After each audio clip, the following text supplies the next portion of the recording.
Nós vamos agora no jogo Grêmio e Botafogo, que era um jogo também bastante importante da rodada, uma outra situação de área penal, né? Vamos ouvir então os áudios tanto do árbitro de campo quanto dos VAR.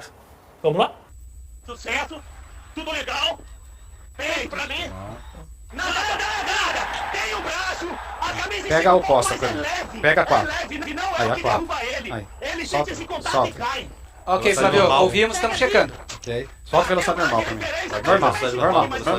Normal. Ok. Aí você toca, tem esse contato do braço, mas não é impactante pra ele cair. Dessa forma, entendeu? Não é suficiente pra derrubar, tá? Ele sente, sim. Tem um contato com a mão na camiseta, mas não é suficiente. Ó, na minha marca. Ah, guarda, tá, Flávio. Ó, na minha marca aqui, ó. Na minha marca. Tem um possível bloqueio. Muito bem, então a gente analisa, se você puder voltar para mim, Juliano, lá naquela câmera aberta, né? Na câmera aberta, primeiramente, né? A gente vê a construção através primeiro do posicionamento do árbitro. A gente vê que vem uma bola numa zona difícil para ele, mas ele se aproxima e o Flávio Souza é muito claro no que ele fala, né? Que ele vê um agarrão, mas que o agarrão não impacta a queda do jogador. Muito leve. É muito leve para a queda do jogador. E a gente aí nos remete à regra. O que é agarrão na regra? Agarrão na regra, pro futebol, como é um esporte muito dinâmico, de muito contato físico, pro futebol, o fato de você agarrar a camisa, o simples fato de você agarrar a camisa, não constitui uma infração, né? Ele tem que ter impacto, né, nos movimentos do jogador, tem que impedir ou dificultar para que esse jogador jogue, né? E na nossa visão, corretamente aqui, o Flávio, com bom posicionamento, ele interpreta realmente que essa mão, em princípio, é uma mão que tem potencial para se tornar infração, né? Mas que ela perde peso quando o jogador desiste de acompanhar a jogada e vai ao chão, né?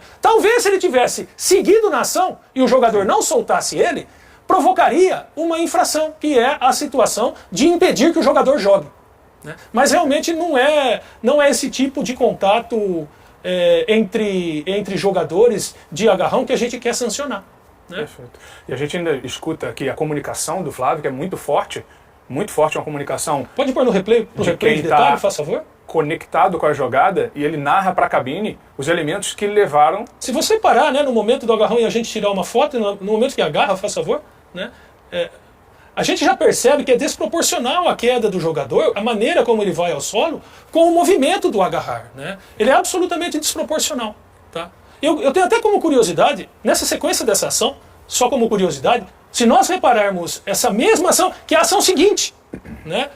O defensor do Grêmio também tem uma ação, na nossa visão, uma ação de jogo, de contato, de busca por espaço, de tentar dificultar o arremate do adversário sem infração. Não é porque eu seguro a camisa, não é porque eu ponho a mão que eu estou cometendo uma infração. A regra é muito clara nesse sentido. Tem que ter impacto, tem que ter dificuldade para esse jogador jogar ou tem que derrubar esse jogador efetivamente. Senão a gente não pode considerar como uma infração.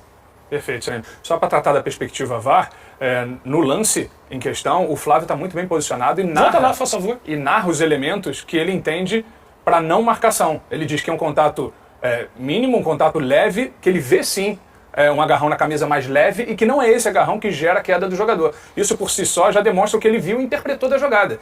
A equipe VAR faz a sua interpretação, analisa a imagem junto com a narrativa dele e chega à conclusão de que esse não é um lance para intervenção VAR e da nossa linha de intervenção. Importante, né, Péricles, que o slow motion nessa jogada a gente perde. Para você entender se esse jogador for impactado, né, ele não conseguiu jogar, se ele foi derrubado pelo agarrão, nós temos que ver em velocidade normal e numa câmera aberta. Se eu fizer slow motion ou se eu parar uma foto, né, realmente pode representar outra coisa que não é a realidade da ação. Não se analisa futebol em slow motion e foto, isso pode ser um complemento, mas em geral, para a gente perceber intensidade, perceber impacto, a gente tem que avaliar em velocidade real, e esse é um dos nossos treinamentos, é como a gente recomenda a análise de uma jogada como essa em geral.